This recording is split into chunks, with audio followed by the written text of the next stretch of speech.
Pretty much every single decision we make every single day has these hidden side effects. From the coffee you grab in the morning to how you get home from work, our choices create these little ripples that touch people who had nothing to do with the original decision. So today, we're going to pull back the curtain on this whole fascinating world of hidden costs and benefits. So let's start here. This is a Salomonsson family, and every year they spend about 5,000 Swedish kroner on this absolutely spectacular Christmas light display. It's their money for their enjoyment. It's a private cost for a private benefit. Seems pretty straightforward, right? Well, hang on a second.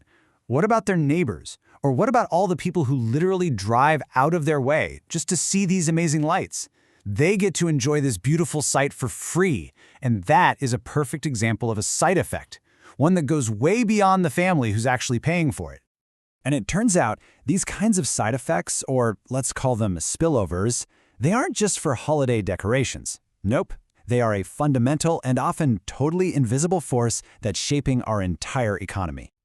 A spillover is exactly what it sounds like. An action in one area just spills over and creates an effect somewhere else, and it's usually completely unintentional.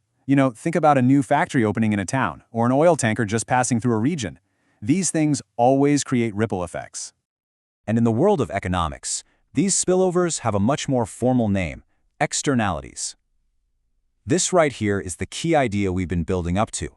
It's the concept that really unlocks our understanding of all these hidden costs and benefits that are quietly shaping our world. Okay, so here's the crucial part. Not all externalities are created equal. They actually come in two totally different flavors, and knowing the difference between them is everything. So let's break them down. So on one side of the coin, you've got negative externalities. These are the harmful spillovers, the ones that dump a cost on somebody else.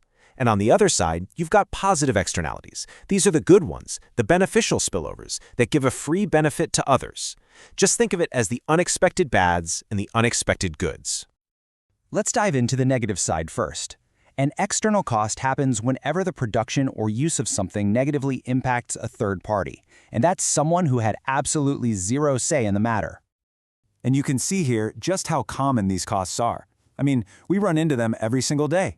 The factory that pollutes the local river doesn't pay for the cleanup. The driver who merges onto the highway doesn't directly pay for the extra 10 minutes everyone else now has to sit in that traffic jam. These are all classic external costs, where the real burden gets pushed on a society. And some of these external costs are, well, they're incredibly serious. Just take factory farming. The private goal is simple: produce a lot of meat as cheaply as possible. But a massive external cost of that is the rise of antibiotic-resistant bacteria, which is a huge threat to all of our health. That's a cost we all end up bearing. And that leads us to this really, really important formula. The true cost to society, what we call the social cost, isn't just the price you pay at the checkout. It's the private cost plus all those hidden external costs. If we ignore that second part, we are just not seeing the full picture. But hey, it's not all doom and gloom. Let's flip the coin over and talk about external benefits.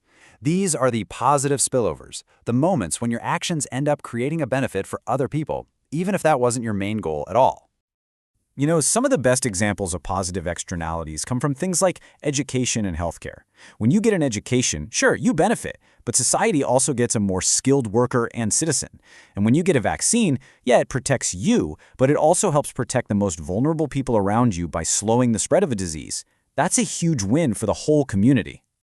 So if the market, when it's left to its own devices, creates too many bad spillovers and not enough good ones, what can we actually do about it? How do we balance the scales? And this is where things get really tricky, because trying to put a price tag on something like clean air is, well, it's incredibly difficult. But there are some tools in the toolbox. Governments can step in and try to correct these kinds of market failures. The main approaches are things like taxes, subsidies, fines, and regulations, like issuing special permits. Let's take a quick look at how they work. Okay, so let's start with taxes. The logic here is pretty simple, right? If you make an activity that has negative side effects more expensive, people will probably do less of it. A perfect example is the UK's landfill tax. It was designed to make just dumping waste really costly to encourage people and companies to recycle instead. So, did it work? Oh yeah, it worked. Since that tax was introduced, the amount of waste being sent to landfills in the UK has dropped by a staggering 70%. That is a massive change in behavior. It just goes to show you that when you force people to pay the external cost, their actions can change, and fast. And the other tools work in similar ways, just from different angles.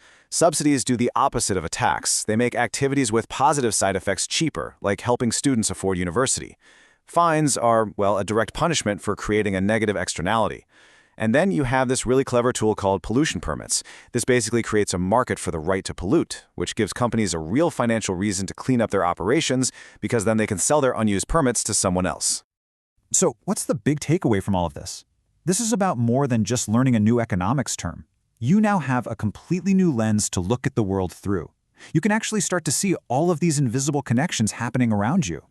Seriously, once you understand what externalities are, you start seeing them everywhere. They're there when your neighbor has a loud party late at night. That's a negative externality for you. And they're at the very heart of huge global issues like climate change, which you could argue is the biggest negative externality of all time. So I'll leave you with this question to chew on.